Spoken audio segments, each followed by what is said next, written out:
Hello, comrades. Good evening to our comrades in Europe. Good afternoon to our comrades in America. And good night to our comrades from Asia. Today I'm here at the Polish Storm stream. My comrades suggested me to describe the current situation in the Russian Federation regarding the events like Mobilization, Referendum, the Crimean Bridge explosion, and I'm more than happy to provide you all the information necessary as well as answering your questions. I'm here alone today, however, I'm looking forward to your questions and also to questions that will be supporting our project. I'll send the link in the chat. Now, first things first, let's take a look at what's happening since the mobilization event. Just reminding you, on September 21st, Vladimir Putin announced the so-called partial mobilization in Russia. In his speech, it was a combined speech, including Vladimir Putin, the president of the Russian Federation, and Sergei Shoigu. Shoigu is the Russian Minister of Defense. They announced the partial mobilization and published a decree. However, the problems arose from the start. So this decree, it mentioned the partial mobilization, but in general, all the things described in this decree were applied to the mobilization, like normal one in general. The important moment, in their opinion, that differs the partial one from the full one is that they announced, at least in mass media, to recruit approximately 300,000 people. So they said, we will recruit those people, we will put in priority those who served in the Russian army before, who have special skills, their military specialty, like commanders, gunners, tank crew members, anti-air crew members, pilots, and other things.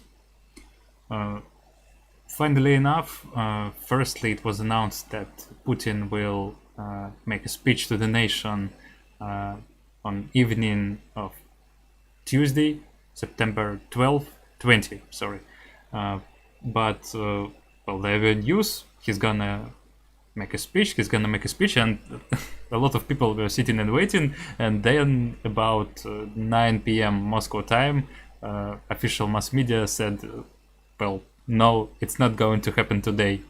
That was kind of funny, since it seems that Putin is that kind of a man that likes the others to be waiting for him. You know, they're sitting, they're all in tense situation, they're waiting, and nothing happened. And on the morning of September 21st, they made this announcement. Yeah, going further, this event, the consequences of this thing were a disaster for the Russian citizens, because, well, they said in their speech, there are some people that have priority, they're gonna recruit only 300,000 people, but firstly there was a special seventh point in a decree that was classified. There were some rumors in liberal mass media that this point includes mobilizing up to 1 million people.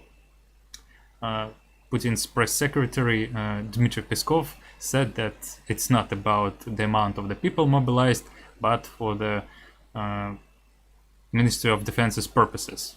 Like, I don't know what he meant by that thing, but the situation turned out that way. Military commissars in Russia started to enroll in the army literally everyone. On this exact day, Wednesday, September 21st, they started taking people from several national republics in Russia, like Republic of Sakha, Yakutia, which is the biggest republic in Russia, Republic of Buryatia, several Caucasus republics, and they started getting people from, in Russia they say a bare corner, different villages, towns that are far from the regional center, where the numbers of people living there are few, and basically everyone knows everyone, and it's easier for military commissariats in Russia to take people. It's the authorities in those regions that basically rule this process, and they're allowed to send people a notification, let's say, so that they are required to come to the military commissariat to be mobilized.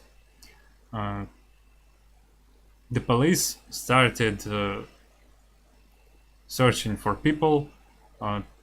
The workers of the military commissariats started taking people basically on the street, giving them this notification and saying, like, if you don't sign it, if you don't come, you will be from 3 up to 10 years in prison. The mobilization made giant effect on the sentiments of the masses.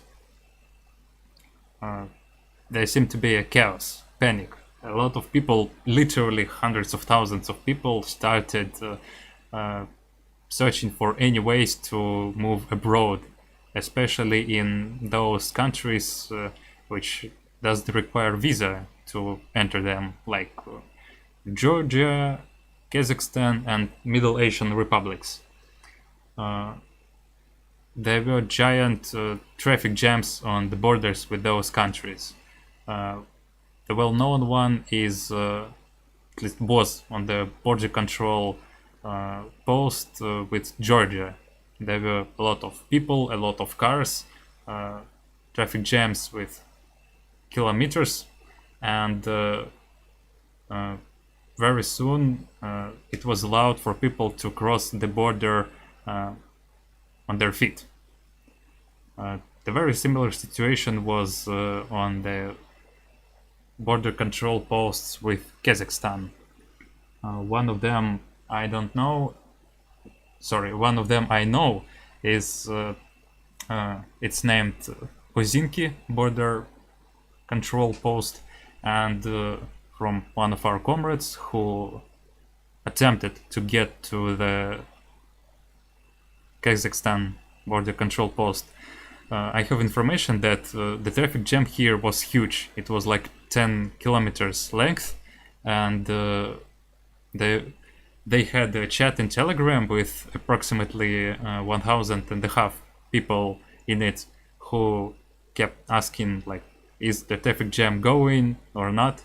And very soon turned out that people from this region, it's Saratov region, basically Volga, they organized, and especially taxi drivers, and they basically created barricades on the road and started allowing to move only those who paid them. This was a criminal thing, of course, but nothing could be done because the internet connection, phone, and other things in 200 meters from the post, basically there were no connection, and no one could call the police or do something like that. And since there were a lot of people, it quickly turned into horrifying thing. he told me that there were attempts like to kill those people. Some people were selling basically seats in their cars for prices up to several 100,000 rubles, because no one knew how the situation will turn out in upcoming weeks. There were a lot of rumors about Russian borders being closed on September 28th, so everyone wanted to get out of the country as soon as possible.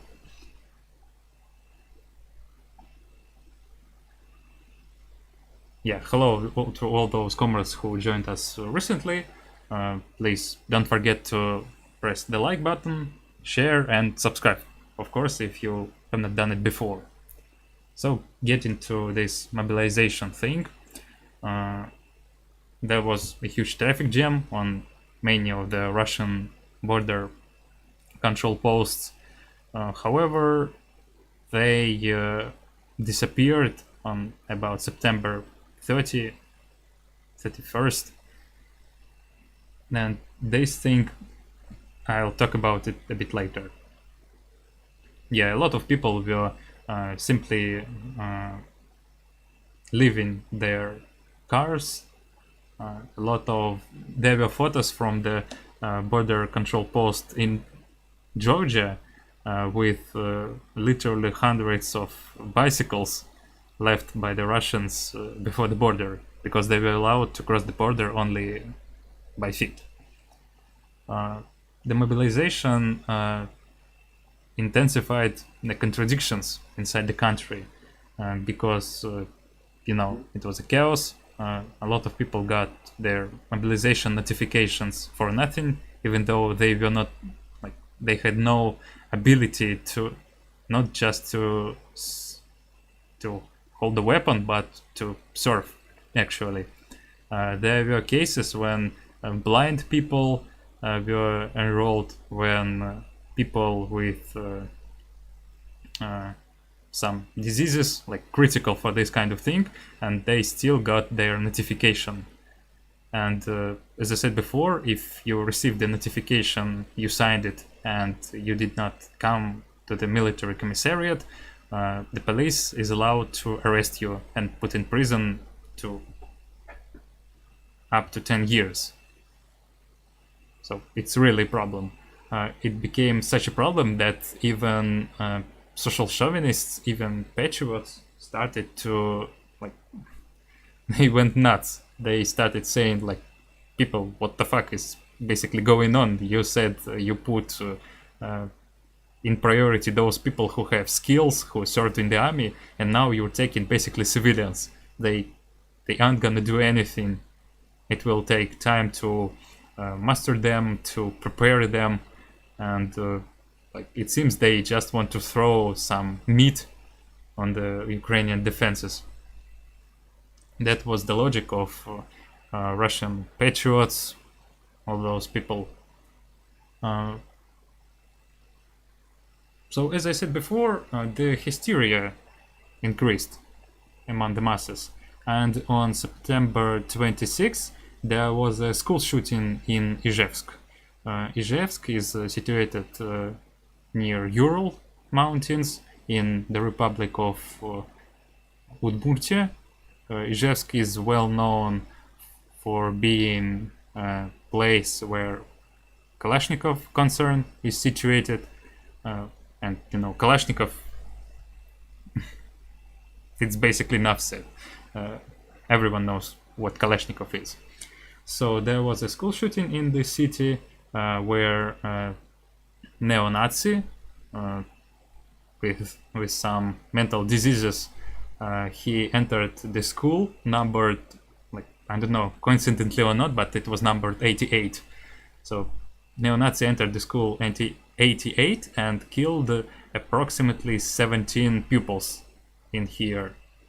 And no one was able to do anything. He killed them all and suicided. And because the gun laws in Russia are very strict, yet all those people who can, who want to buy arms, weapons, they can pass all those bureaucratic procedures and still get them.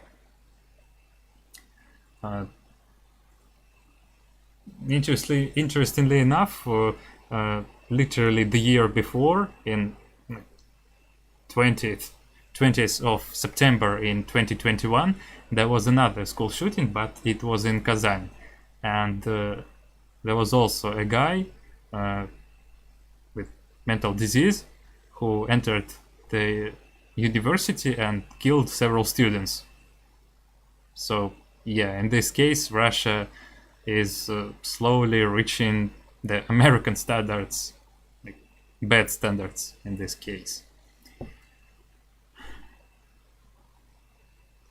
And there were also several suicide attempts by some famous people, including different musicians, bloggers, singers. They wrote like, "I don't want to be enrolled in the army, I'm gonna suicide," and they basically did it. And it was a huge problem because it was a huge effect on the government, on the same government that was proclaiming for literally decades, like, it's cool to be apolitical, you don't need to be involved in politics, we live in stability, and we need to preserve this stability. And they literally ruined this exact stability by those things they're doing right now, starting from February 24th. They understood that something is going wrong, that people have gone nuts, and they attempted to publish some decrees. The first decree was about students. Students were allowed not to be enrolled in the army. Like they were offered, let me translate. Yeah, in Russian it's called отсрочка, and in English it's delay. So they were offered a delay from mobilization if they study in the state universities, if they do it for the first time, since in Russia, if you're a student and you get your bachelor or master's degree for the first time, you can get it for free. Like the government pays for you. And those people were allowed to have delay. Then they widened this delay for people who work in IT companies. The whole IT thing is always a problematic topic for the government, since Russia is highly dependent on Western and Chinese electronics, IT stuff, and when the conflict, like the escalation, happened on February 24th, a lot of companies put their sanctions or retreated from the Russian market, and turned out Russia is left with nothing. So government decided to encourage people to study different IT specialties, to study programming languages, these kind of things. And they said that those people who work in IT companies with a list of certain specialties, they will be allowed to have delay from, like, the official delay by the Ministry of Defense of the Russian Federation. They will not be recruited. I for myself know one guy who works in Lesta Studio. Lesta Studio is Russia's Russian section of wargaming.net, and wargaming.net is well known for its World of Tanks MMO. So he works as an artist in Lesta Studio, and like actually his education was a bachelor's degree in linguistics, but it was this specialty that was included in the official list for, like, people employed in IT sphere. So as Lesta Studio is an IT company, he got his delay as IT specialist. And also, yeah, I mentioned before that a lot of people were given an ability to leave the country. And you know, wargaming.net is quite powerful in that case. So when this thing happened, they basically provided their employees with job trips to the Middle Asia. Well, this was a happy ending, but it was like, I guess, only several percents from the giant masses of the people were able to do like that when they work in a big IT company, which is capable of, spending some money and time to relocate its employees in other countries and keep them working decently. But a lot of people, they met with the necessity to leave their jobs, leave their job places, take all things they could into their car, and try to get to Kazakhstan or Georgia as soon as possible. Because there were also news about Russian Ministry of Defense making mobilization posts on the border control posts. So it would be a weird option to get to the border and get recruited in the army right here, right now. Of course, no one wanted to be that unlucky guy, and everyone wanted to get to the other country as soon as possible.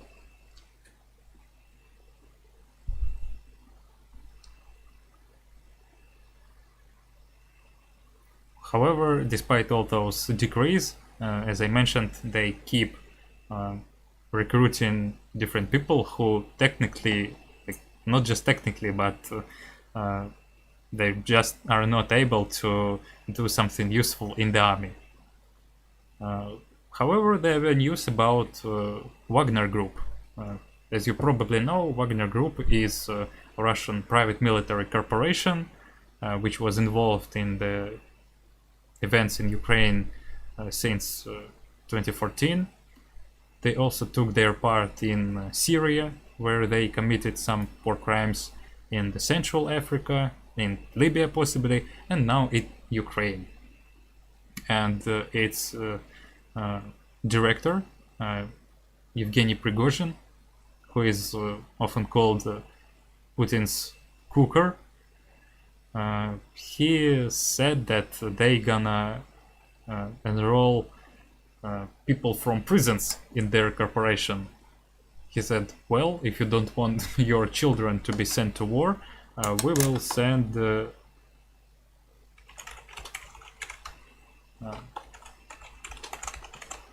he said, we will send prisoners. And that's already enough said, since, the people sitting in the prisons in Russia, they're very tough people, I'd say, but not in a good sense. So yes, Russia is basically recruiting prisoners, people with disabilities and all other things, to have as much people as possible to defend the new borders. I will talk about these new borders later. And now some questions from the chat. And yeah, by the way, you can send the question and it will be answered right here and right now using this link.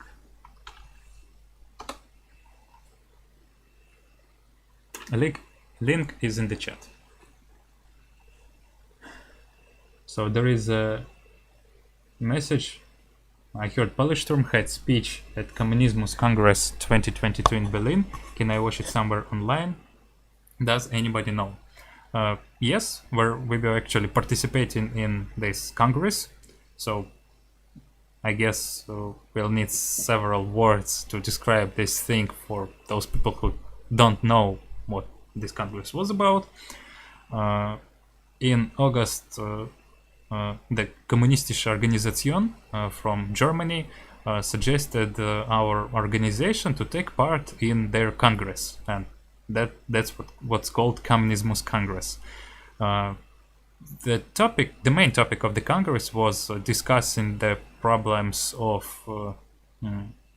the international communist movement, the opinion on the current conflict, like Russia-Ukraine escalation, on the definition of imperialism, and other similar things. well, this was the first offline event for our organization to take part in it, and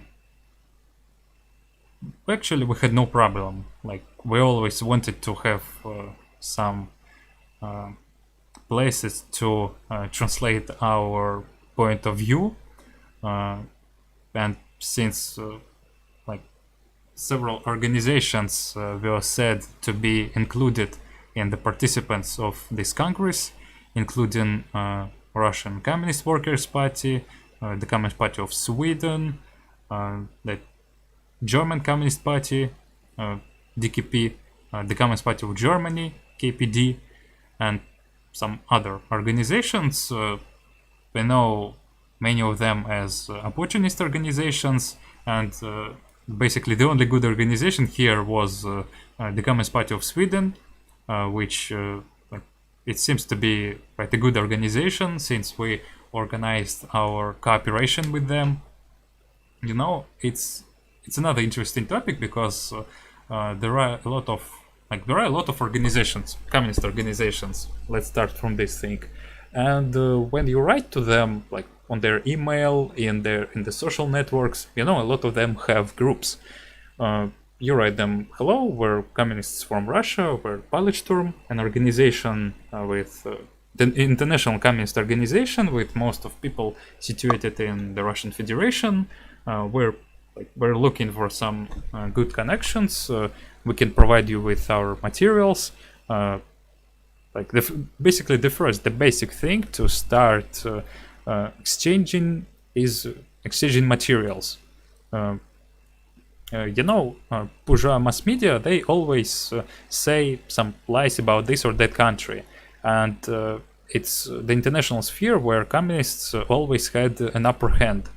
They were well known for their international connections because, well, they were communists, and it allowed them to take information, take the objective side on this or that thing, because they could simply ask the people, are the communists living in this or that country, like what's happening here in reality.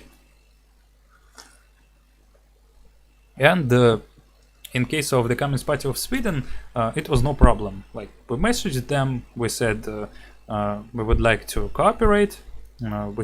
We seem to have similar theoretical positions, and they said, well, it's no problem. They provided us with their contacts, and we released several their articles translated from Swedish. These articles were by their General Secretary, Andreas Sorensen. We translated them from Swedish to English and Russian and published them on our site. These materials are put in our articles section on the main site. Take a look after the stream.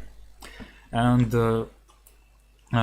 in their turn, they also translated some of our materials from English to Swedish and published them on the site of their newspaper called Richtpunkt. So, as you can see, it's no problem. Like, if you have energy, if you have the initiative, you can always find the ways to communicate. Since, I'd say that it's weird when you don't. And this is the moment when other communist organizations show that they are not able to do it. Like, there was a Communist Party of Sweden, and we also wanted to establish connections with the Communist Party of Norway. We literally sent them the same message as to the Communist Party of Sweden, and we got a very strange and weird reply. They wrote, like, hello, we're communicating with the parties in SolidNet. Russian Communist Workers' Party and the Communist Party of Russian Federation are parties, and you are not the party. Goodbye. Like, however, how did they decide what is the party and what is not the party? It's a big question, since RCWP, or Russian Communist Workers' Party, for example, was well known for its social chauvinism. Like, they supported those so-called people's republics in Donbass for a long period of time, starting back in 2014, and they kept supporting them up to the current moment. Yeah, people's republics is another topic, since Like they basically disappeared on the previous week after the referendum.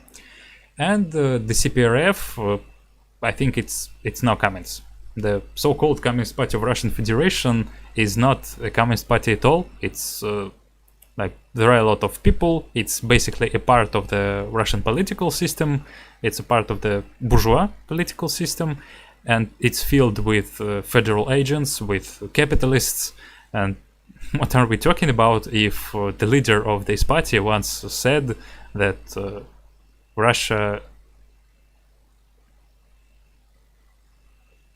is no place for future revolutions, and thank God for it. And of course, they supported the Russian government in the current escalation. They said like it's literally like 1941. That was like no comments, dude. What the hell are you talking about? So they try to impose the thing that Russian Federation, like the capitalist Russian Federation, and the Soviet Union, which was a socialist state, those states are dissimilar. So it's literally like in 1941. And he continued saying that every generation has its own 1941, and now we're heading for our 1945. Enough said, basically.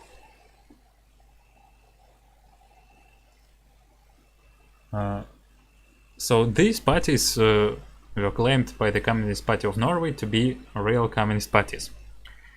And of course, such an approach was kind of questionable for us.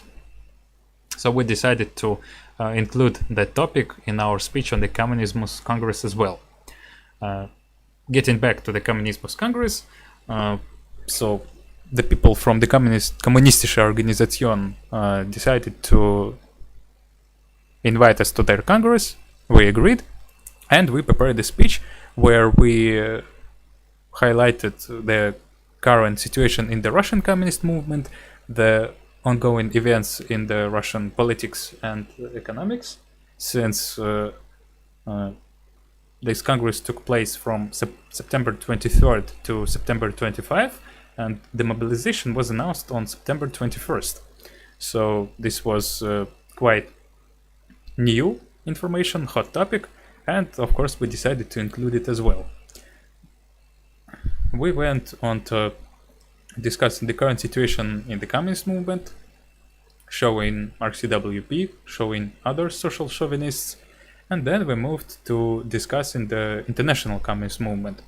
And like I have already described you one case, like simply establishing connections. But if we go further, we can take a look at the other problems, like the lack of unified position on different major problems. For example, take the problem of the so-called People's Republic of China. PRC has been existing here for decades. It's socialism with Chinese characteristics. It kept existing for years, and there is hardly a material that could be called, that could be used by communists from many countries to prove the opinion that China is not a socialist state.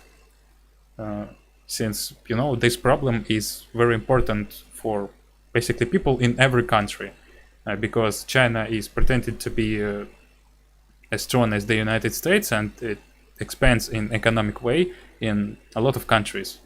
It's Russia, Ukraine, European countries, Australia, India. All those countries are like they have Chinese capital expanding, and having this one material would help communists a lot, since now you need to spend numerous time in discussions, search for materials, fighting with social chauvinists, fighting with freaks, just as CPUSA. And if such position, such material existed, you could just say, like, look, communists discussed it on their meeting, they have a stable position, take a look, they debunk literally everything. That would be useful, and it's not that difficult to arrange such a position, with our possibilities, with our modern possibilities. meetings on those topics, like hot topics, ongoing problems, they could be arranged online. But in the 20th century, communists, take for example the situation 100 years ago. It's the civil war in Russia, the Soviet Russia proclaimed, and people tried to get delegates on the first Congress of the Third Communist International. They need to cross several borders. The First World War is taking place still in Europe. It's literally chaos. The half of the continent is in chaos since Reds are still fighting Russia's White Guards. And they had to travel for thousands of kilometers to get to that Congress. Now it's not a problem. Now you can just arrange an online meeting in this or that program, and you can see and talk and communicate with people sitting on the other side of the planet. It's no problem. And such meetings were not arranged. We see a lot of different communist congresses, meetings. We have this international meeting of the communist and workers' parties, and they hardly do anything. Take, for example, the last meeting in Izmir, Turkey, in 2019. I looked through their resolutions, and what they had was, very vague words about solidarity with this or that country, vague words about fighting imperialism, fighting for socialism, but nothing certain. There were no materials that you could take and look through them and say, yes, this is the position that would help us a lot, help us in our everyday practical job. Even if we take the question of China, every day you see people asking, is China socialist? And if not, then why it's not socialist? And it's not just one question. There are questions about the structure of imperialism. Which country is... we can cut this question to the simple one, like what country is progressive and what country is reactionary. And this is the question where a lot of people say, look, the United States, they are aggressive state, they invade everyone, and Russia, for example, is just opposing NATO. That's why they fight in Ukraine, and therefore Russian Federation is progressive. And it's where the people fall into a trap. And this trap could also be avoided. So when we prepared our speech for the Communism Congress, we highlighted this moment as well. Some representatives of our organization managed to get there offline. They communicated with people from different organizations. They actually listened to the speech of the representative of the Russian Communist Workers' Party, which, as you remember, I mentioned before as social chauvinist organization. They asked them several tricky questions, and I was on the phone with my comrades, and it was quite funny to see that this guy, which if I remember correctly was called, it seemed to be a great person in this RCWP. It was called the leader of the Ideological Commission of the RCWP on their site. And it was funny to see that this guy was basically not able to answer the question. And the question was simple, you speak about fascism on export theory, but you're speaking about People's Republics being progressive unless Russia claims the lands that belong to Ukraine. And we have this thing happening right now with Russia claiming Kherson and Zaporozhye. And why do you keep supporting the Russian Federation? And he was not able to answer. He was like, there are a lot of opinions, we want the discussion to go on. We will talk about that in our materials and so on. So the representative of this organization was not able to answer basically one simple question. And when we get further, well, there were 3 days of this Congress. RCWP was on the first day, and our speech was on the third day. And when we got to our speech, we provided the basically the speech and the presentation. And after our speech, there was a discussion. Some people were asking questions, and like the most, I would say, unusual, and you'll see later why, was the question from one RCWP supporter. Yeah, by the way, KPD and DKP, Communist Party of Germany and the German Communist Party, they support RCWP. So they're social chauvinists as well. They say that, opposing everyone who opposes NATO is progressive, just because he opposes NATO. And the Russian Federation, therefore, is progressive. So they started asking things like, by standing against the Russian Federation, you betray the international solidarity, you are promoting Western NATO fake propaganda, you're driving Russia into new 90s. And this thing, 90s, was widely used by the Russian government because 1990s in Russia were a period of chaos. The Soviet Union was destroyed, and the newly born class of capitalists quickly took the means of production in their hands. A lot of national conflicts everywhere, the state not fulfilling the demands of the people.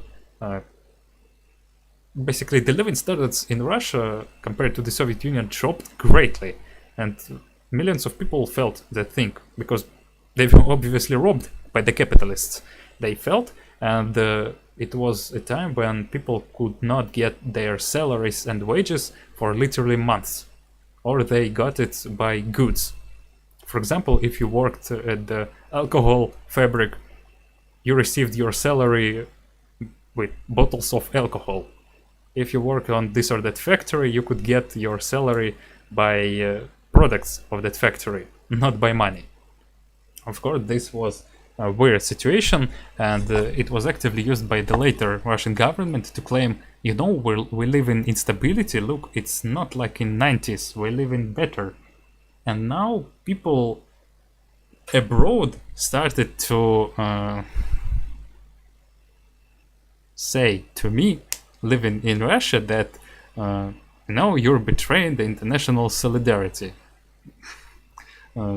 This was equal to literally spitting in the face, since and I actually replied them, like, you say about Russia getting into new 90s if they lose, like you're comparing it to USA invading, this usual argument.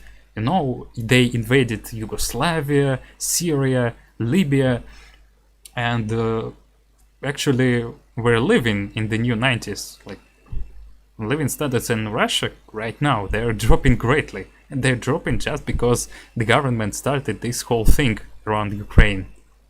If they did not do it, it would be dropping slowly. But now the contradictions became stronger in the country.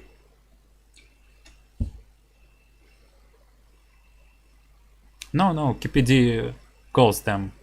There was a speech of one of the KPD members on this Congress, which is actually a Russian emigre.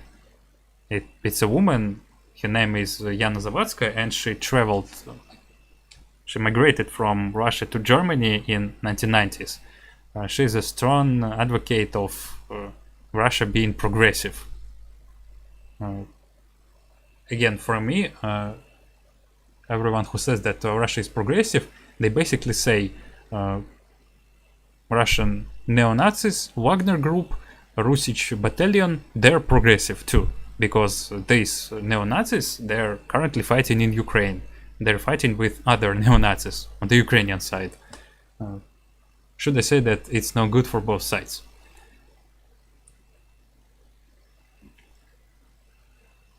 So yeah, our speech received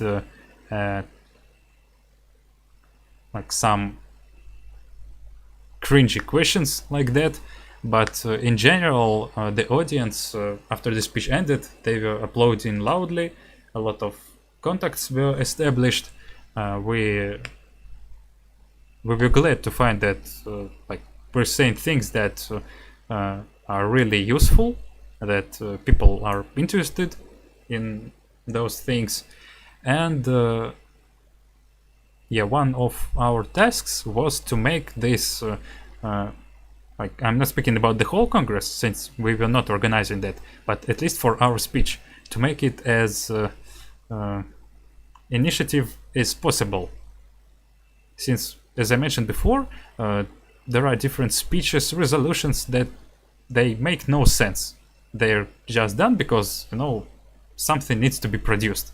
And we were, of course, against this kind of things. We wanted our speech to provide the information that would be useful for our comrades, and we actually did it. So we ended with establishing some contacts, making contacts with our Swedish comrades stronger, since well, I mentioned Andreas Sorensen, the General Secretary of the Communist Party of Sweden, and he was so glad that he actually attended our speech, despite the fact that the speech of his party was going on at the same time with our speech. And it was fine for him. After the speech, he said, like, well, you're doing a good job, guys. Of course, we will prepare an official report. We will probably publish it on our site in a week or two. And, well, as for the video, there is a problem. Because, well, our comrades who live in Europe, it's fine. But there are comrades who live in Russia, and we don't want them to show their faces. Because, you know, Russia right now is literally one step from banning communists. And, of course, if the Russian state security gets their faces, it would be easier for the state security to uncover them and arrest them. Of course, we as an organization, we don't want this to happen, and we want our comrades to stay safe. So we had a little talk with representatives of the Kommunistische Organisation, and we agreed that they will publish the audio recording of the speech, but not the video one, no, due to security purposes.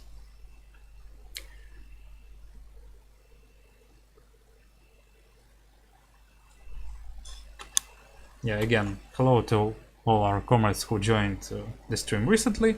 Right now we're talking about the situation in Russia and the general things.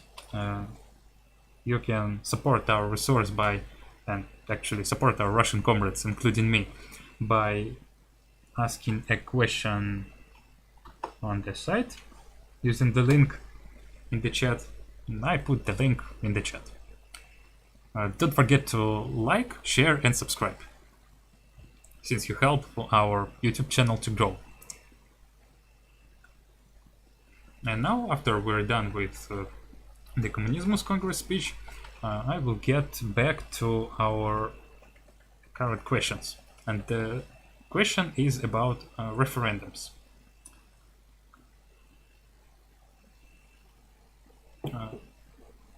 So, first things first. What was the purpose of these referendums?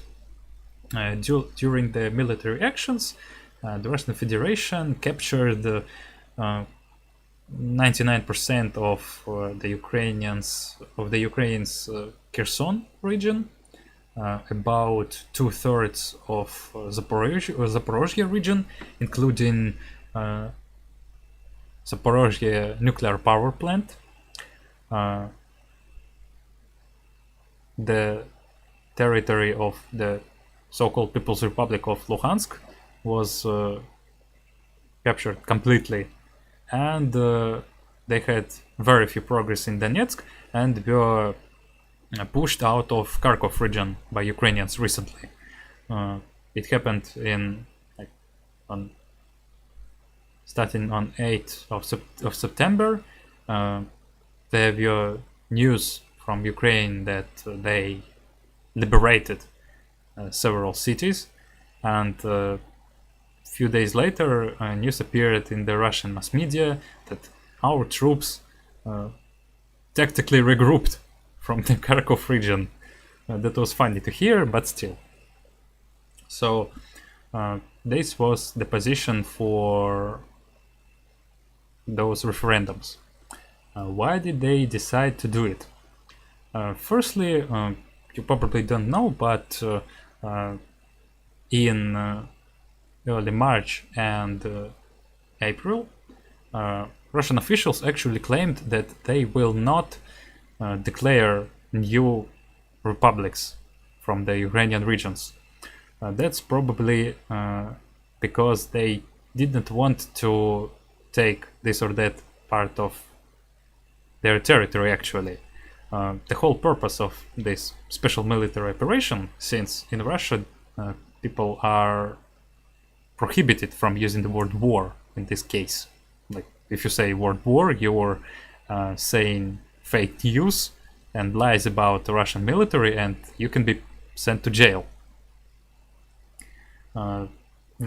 The purpose of this operation was to quickly capture Kiev, blitzkrieg kind of stuff, to capture Kiev, to have the state collapsing, have some loyal people to take in power, and together with them eliminate opposition forces which would be loyal to Zelensky, and proclaim a puppet regime in Ukraine.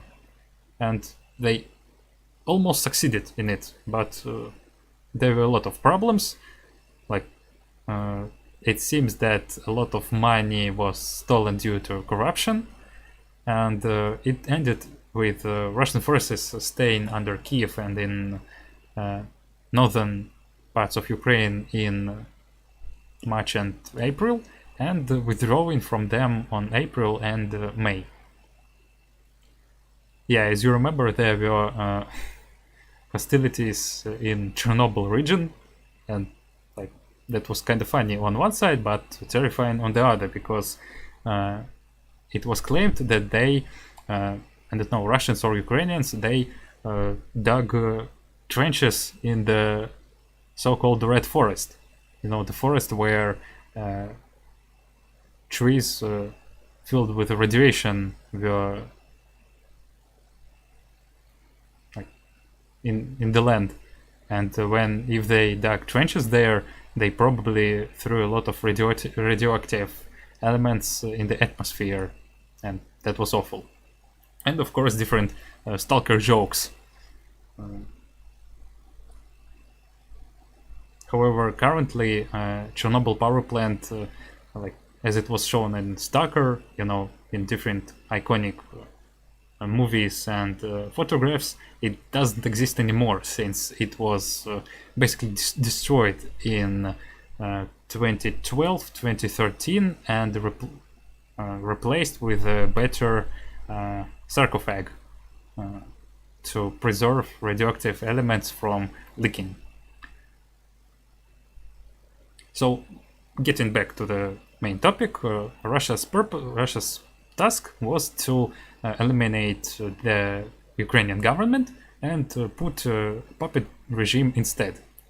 But they failed to do that.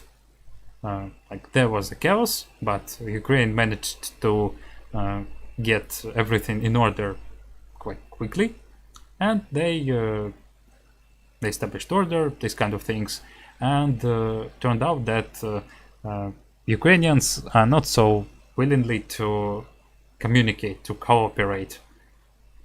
So Russia managed to capture some regions, and they were left with nothing but to proclaim different puppet regimes, so-called military civic administrations, where they basically included people who were outsiders of the Ukrainian political sphere before.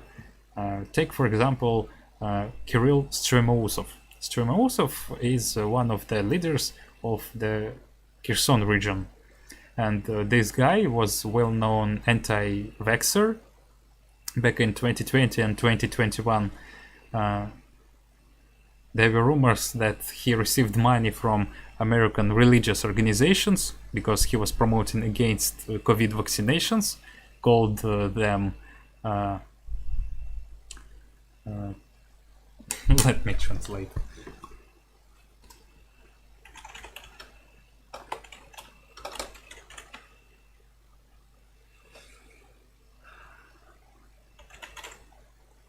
So yeah, this guy called COVID vaccines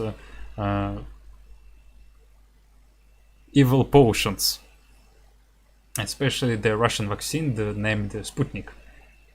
So it's evil potion named Sputnik. He received money from American religious organizations, and well, he tried to become a deputy from the Kherson region, but only about 1% of the people voted for him during the elections. And now, well, the tables were turned, and now he's one of the leaders. Of course, Russia had to get someone to, to create the government, at least regional one. And, well, since the majority of the people probably didn't want to become a part of it, they were forced to take who wanted to be in this government. And Strimousov is one of the such examples.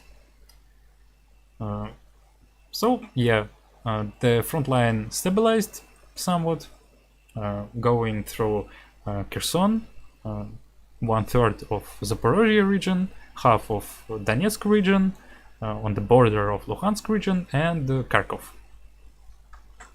And this is the moment when Russia started its attempts to freeze the conflict. Like, they got some territory, they got land connection to Crimea, since Crimea was not connected to Russia by land. Well, they created the Crimean Bridge, but it's another story.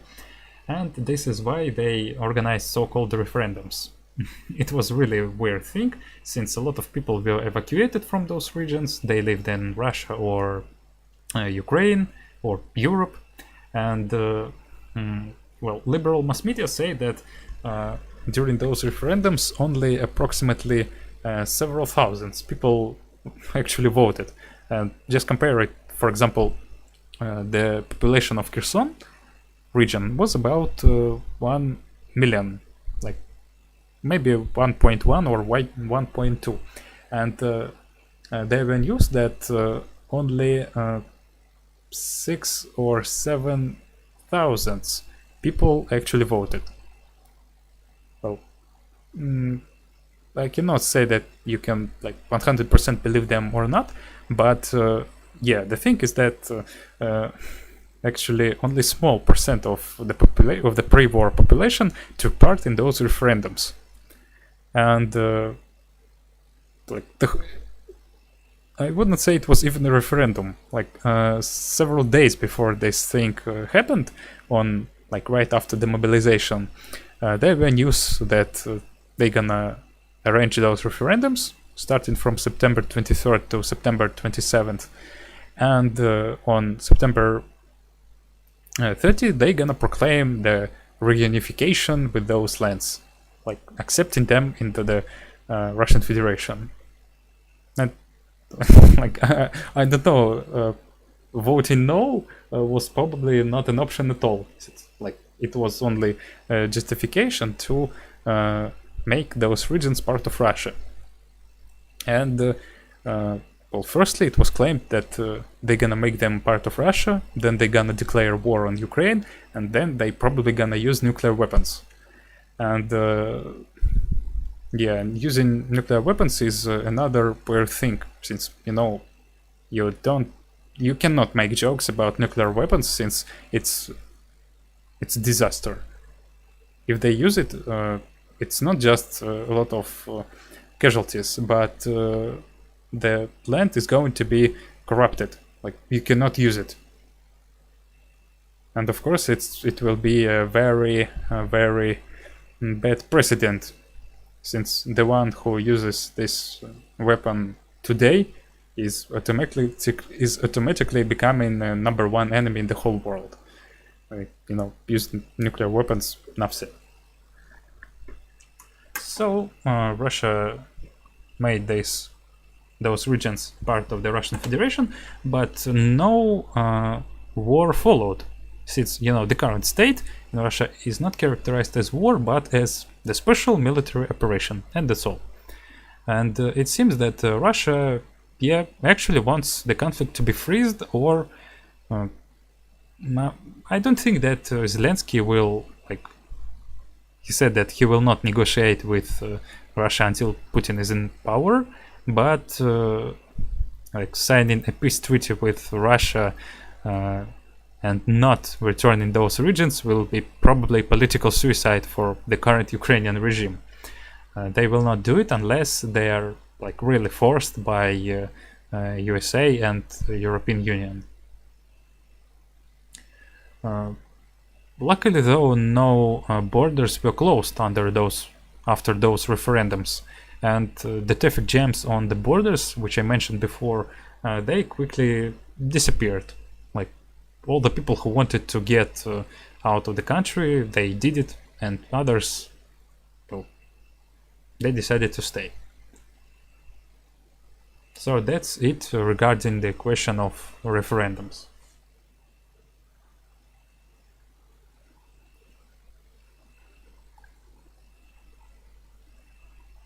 Yeah, to all those people who joined us recently, hello again. Welcome to the Polish Storm stream, where I discuss the ongoing situation in Russia. How does it feel to live in Russia right now? Don't forget to press the like button, share, and subscribe.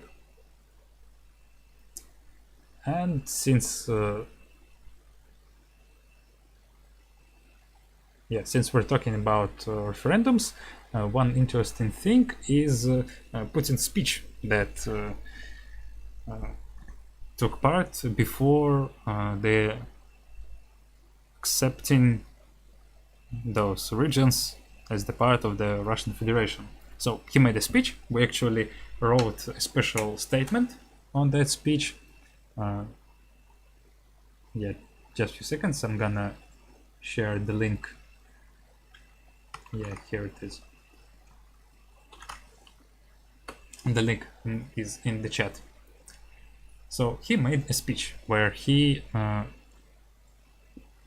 this speech was basically addressed to the Western audience, because a lot of things that he was talking about, average Russian citizen is not interested in. He was talking about traditional values, that Russia is defending traditional values against those stupid LGBT genders agenda from the West. He said that we will not allow our parents to be replaced with parent number 1 and parent number 2. The West is to be blamed for everything. However, even in this speech, he managed to blame communists for all those things. He said that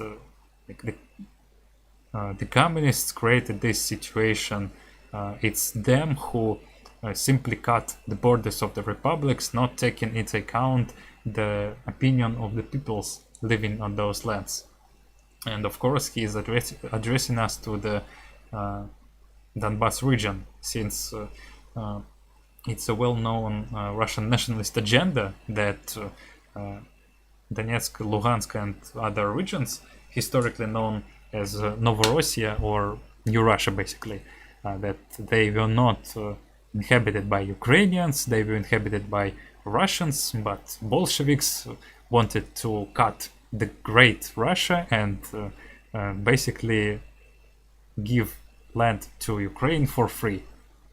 Of course, it's not right, and it's actually not the thing, because, you know, in the Soviet Union, people lived together on those lands, and if you'd say them that decades after their sons and grandsons gonna kill each other, they would be furious, because, you know, they fought together against common enemy during the Great Patriotic War, during the Second World War, which was the greatest war in the history of humanity, and they basically would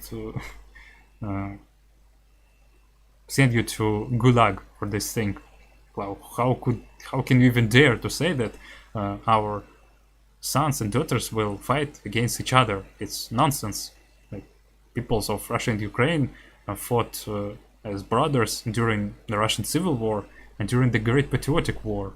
And again, for my parents, for my grandparents, if they lived in the Soviet Union and they knew that such things are going to happen, they would likely to be like shocked, horrified.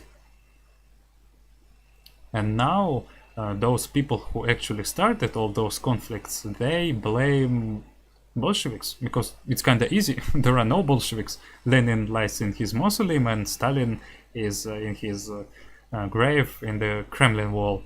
And like, it's not our problem. It's Bolsheviks who are to be blamed for those things. This is what they say. And Putin, by the way, quoted his favorite philosopher, and his favorite philosopher is like really Russian religious fascist named Ivan Ilyin. He quoted this thing.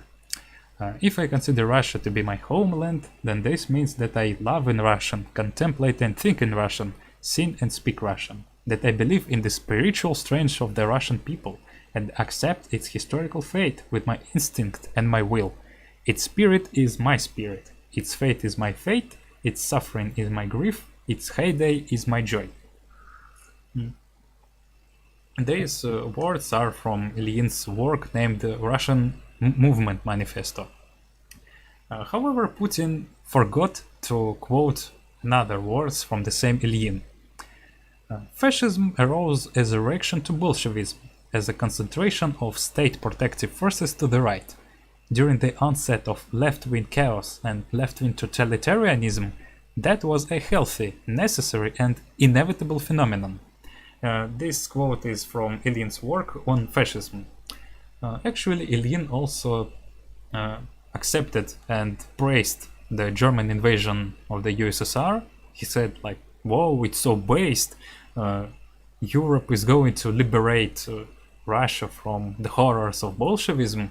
And, well, very weird thing is that he actually kept supporting fascism even after the end of the Second World War.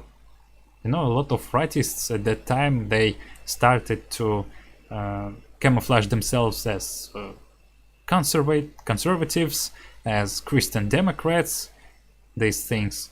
And Ilyin kept saying, like, they actually did nothing good, nothing bad. Those guys named fascists were quite good, they just did a little too much. If they stayed like Franco or Salazar in Spain and Portugal, they would be so based.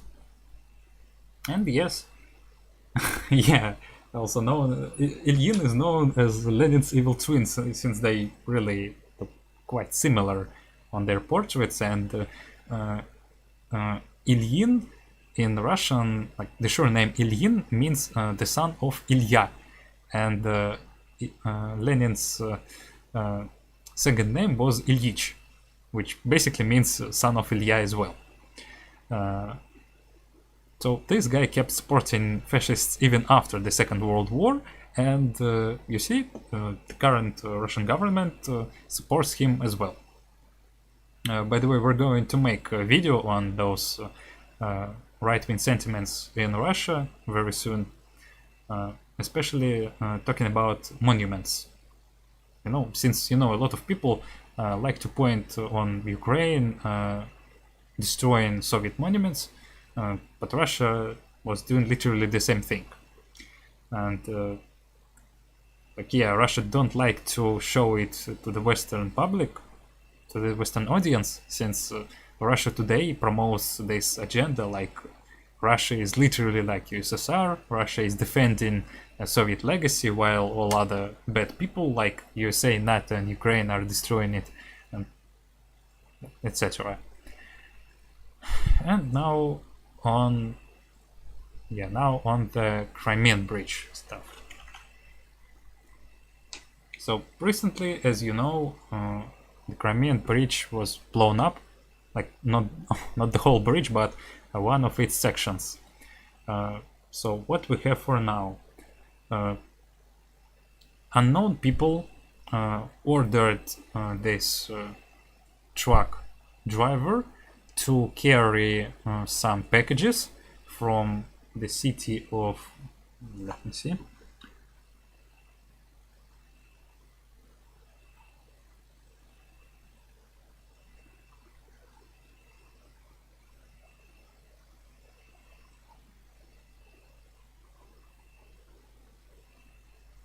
so the truck was going from the Krasnodar region.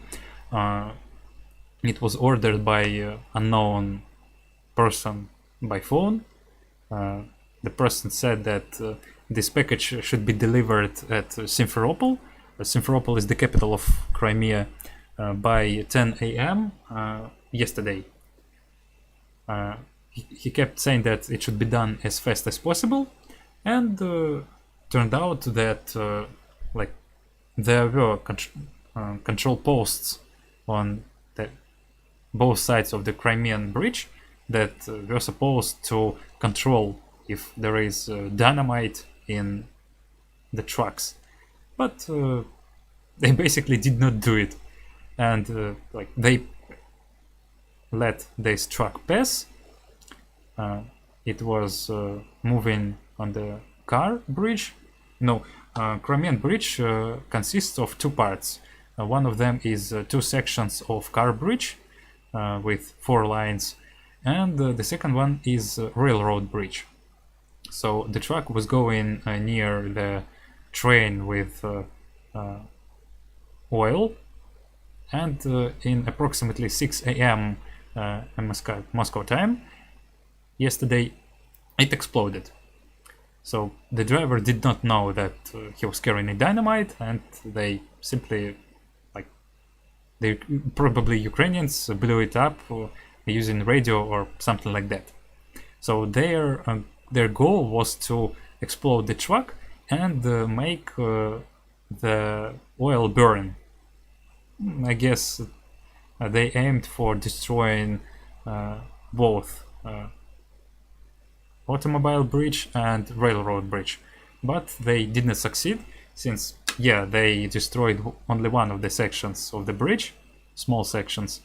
It was automobile bridge, and the oil train actually started burning, but Russian fire crew, they acted quickly, and they managed to stop firing. So railroad bridge was okay, and it means that the main goal of destroying this bridge, destroying the infrastructure that allows Russia to carry different stuff to Crimea, including tanks, soldiers, equipment, it was not complete.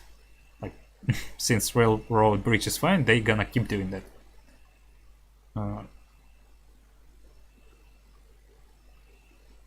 And interestingly enough, there is no such a hysteric reaction from both Russian propaganda and the Russian government.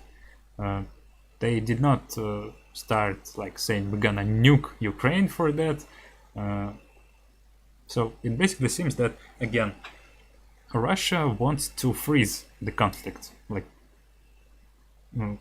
I think they would prefer peace treaty, but the peace treaty is unlikely to be signed by Ukraine. So if they freeze the conflict, it would be better at least for them. I'm not speaking about the other side. And well, this is basically the current situation in Russia. People keep hiding from mobilization. The Ministry of Defense keeps trying to recruit them as much as possible. And well, the main perspectives are the rise of the class contradictions in the country, the intensifying the ongoing problems. Russia is slowly turning to replace the Western capital by the Chinese one, since the West put its sanctions on it, and Chinese capital, well, it wants to expand in the country, but still it's not doing it as fast as it probably wanted to do, since like, let's take for example the situation with the mere credit card system. So Russia designed its own national banking system instead of Visa and MasterCard, and well, Visa and MasterCard stopped working in Russia. So Russia wanted to use mere cards for Russians who travel abroad, in Turkey, for example, but the banks in Turkey avoided working with those cards since they could fall under American sanctions. And Chinese banks that were producing Union Pay system cards, they stopped doing it for Russia as well, since they also don't want to get under American sanctions. So Chinese capital right now is kind of restricted in its possibilities to intervene in Russia. But I guess sooner or later they're gonna do that.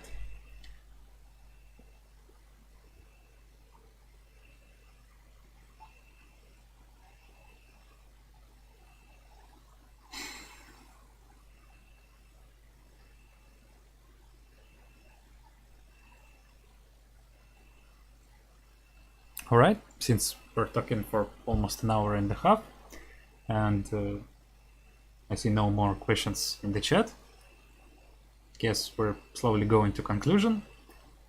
Again, if you'd ask to briefly describe the situation in Russia, I'd say that right now it's not that country that you probably want to visit. And well, the reactionaries are on the rise here. They're allowed to get weapons, to volunteer the army, to create their own battalions. Russian government promotes them since, wow, they're patriotic, they support the special military operation. 2/3 of the people who call themselves communists are basically social chauvinists who support the government just because, look, there is big evil America, and if we don't support the imperialist government, it will be literally like Yugoslavia. And the other 1/3 of the communist movement is unfortunately disorganized. However, Polish Storm keeps working to create a new communist party in Russia, to at least prepare foundations for that, and Polish Storm is doing fine.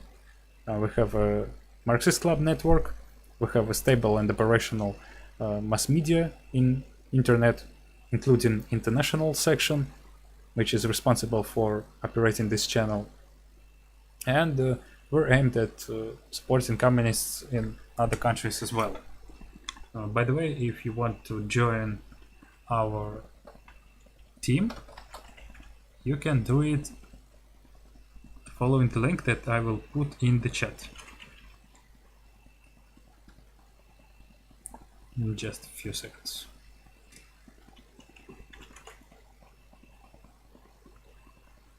Yeah, there it is. So you will need to fill the form if you want to work and send us the response. Again, link is in the chat.